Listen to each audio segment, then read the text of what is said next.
You are listening to the Embrace the Mud podcast, where we discuss all things related to healthy, joyful, and life-giving relationships.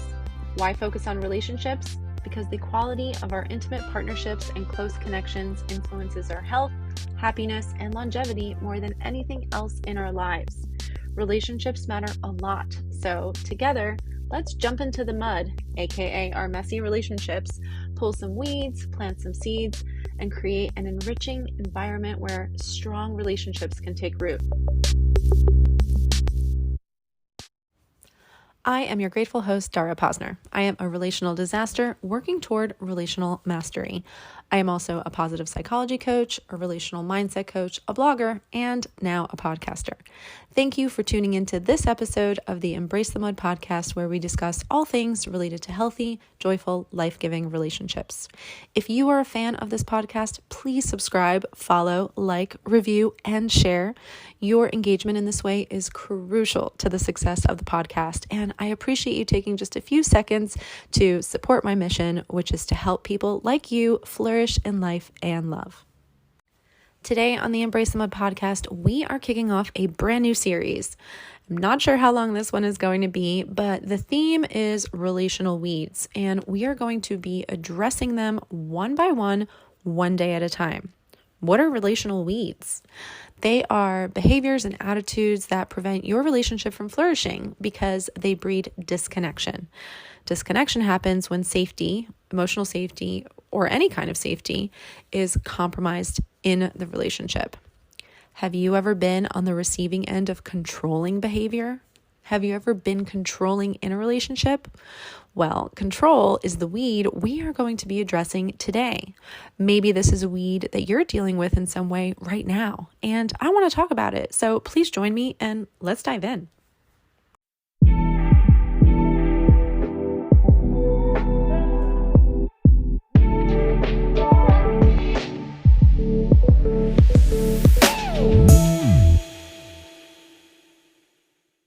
I am just going to start off by admitting right here, right now, that I have been a controlling partner in my relationships in the past. And this has been a struggle of mine personally. Clearly, it's been a struggle for the partners that I've had that have been on the receiving end of my controlling behavior.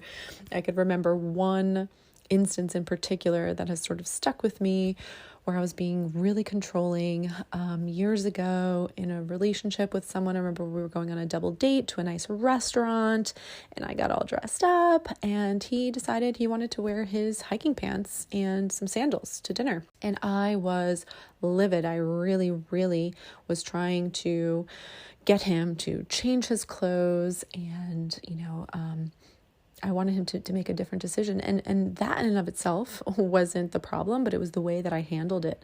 Like, I really came from this authoritarian position of like, you need to wear something different. It's not okay for you to wear these hiking pants to this lovely restaurant that we're going to. But at the time, that was obviously a real struggle for me because I did not have the awareness then that I do now about what was actually happening for me.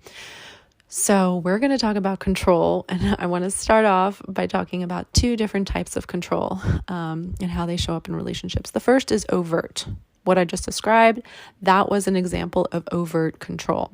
You are very outwardly trying to control how someone spends their time, what they wear, who they spend time with, what they pursue. And there's an aggression to it. There's anger. It's not, hey, I'm noticing, you're spending a lot of your free time kind of, just watching Netflix. I know you have all these other goals, what's going on? And being an encourager, to help your partner live in the way that they really want to live. No, control is really, I want you to live the way I want you to live, right? It's like, I want to see you do things in a way that I want, not encouraging you to do the things I know you really want. And this isn't in alignment with that, right? So control is really, this is what I want, and I'm going to try to get you to conform to what I want. So that's overt control. And you can tell you're being overtly controlling if you are monitoring what your partner is doing, if you are, getting upset when they don't do what you want them to do. And so you're not trying to hide it. You feel quite justified in it, and it doesn't feel good for either partner. It actually creates suffering in both people in different ways. Then there's covert control.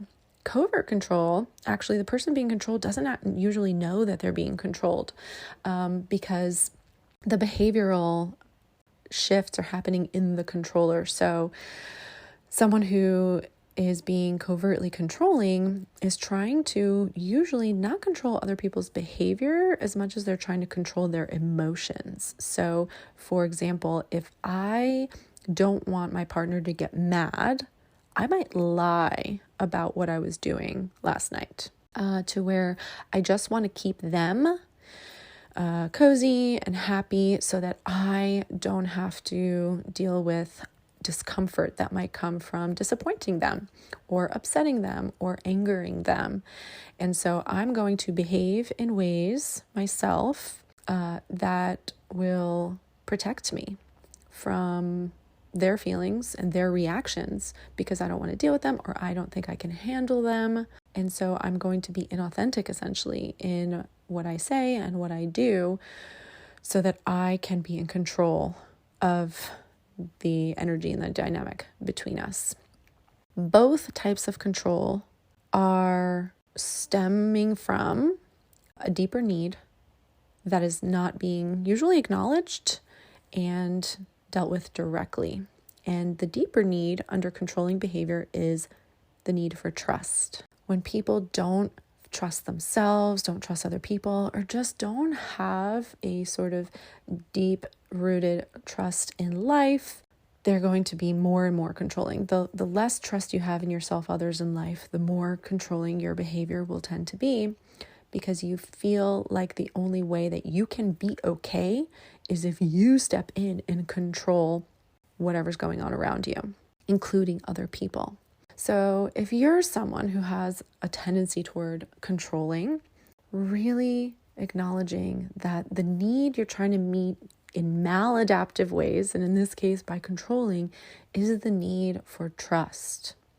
And interestingly, and why control is so self-sabotaging, is by using this maladaptive mechanism, you actually create less trust, right? I mean, especially in that relationship where you're trying to control another person, trust is going to break down even more. And it's just going to feed that unhealthy cycle where then the less trust there is, the more control you try to assert.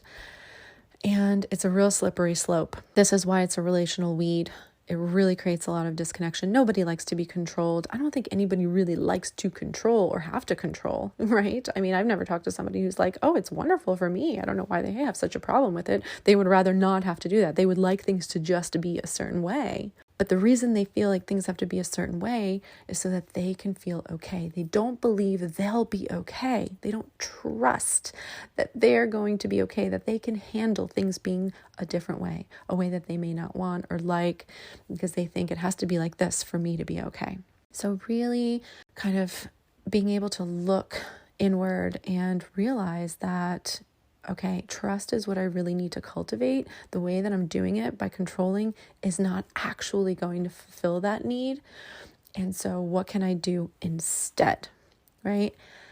And on the other side, if you're the person who's in a relationship with somebody who has controlling tendencies, really recognizing that it's not about you, right? They're not actually rejecting you. They're coming from a place of fear. I'm not going to be okay. I need this person to make these choices and be like this because I'm afraid that I'm not going to be okay, or things are going to unravel, or everything's going to fall apart, or I'm going to fall apart, or we're going to fall apart. Like if I come home and spend a couple hours playing video games in the evening, what is it that really scares you? What are you afraid of? If this is a habit that continues, right? If this is how I continue to choose to spend my time, what is it that you're afraid of? And then this way you can start to provide reassurance for the deeper fear, right?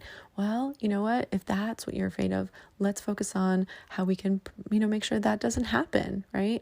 And then I can still exercise my autonomy and spend my time the way I want to, because I want to. It's fun for me. This feels good. It's a way to decompress, etc., etc. And there are all different, things that people can try to control. But just asking, what's underneath this? What are you really afraid of? And trying to work together as a team to create that deeper sense of safety and security and meeting that deeper need as a unit. I think that that's the opportunity when we have these weeds kind of rise up.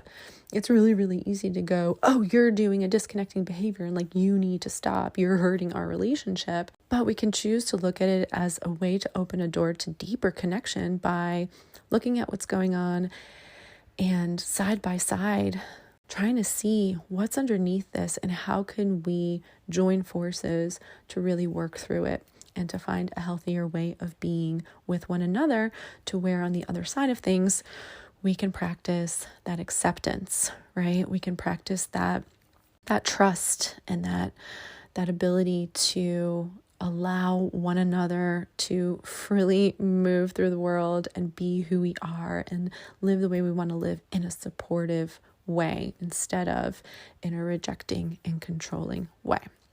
So those are my thoughts on control. I hope you found that helpful. I would love to know your thoughts. Of course, there's so much more that can be said about this, but I'm going to be doing these, really short, bite-sized episodes on these different topics. I'm not sure what I'm going to talk about tomorrow yet.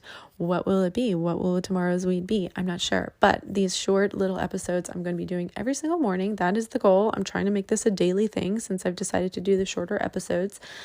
And I would love to know what you think. So feel free to share your thoughts.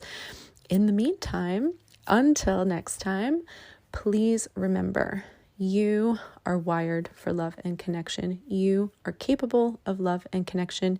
You are worthy of love and connection.